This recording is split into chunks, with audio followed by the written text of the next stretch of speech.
ഇനി വയനാട്ടിൽ വീട് ജീവനെടുക്കരുത്. രൂപകൽപ്പനയിൽ സർക്കാർ ഇടപെടൽ വേണം.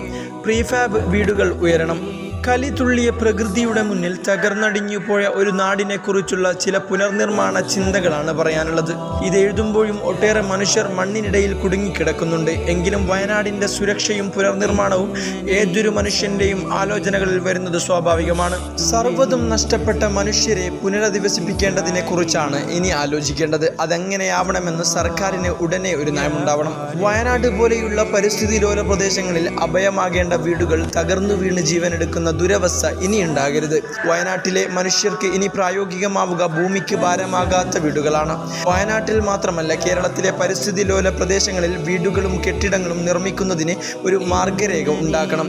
അത് രൂപീകരിക്കാൻ സാങ്കേതിക വിദഗ്ധരെ ഉൾപ്പെടുത്തി ഒരു കമ്മീഷനെ വയ്ക്കാവുന്നതാണ്. മാർഗരേഖ ഫയലിൽ ഒതുങ്ങാതെ വെള്ളം ചേർക്കാതെ നടപ്പാക്കുകയും വേണം.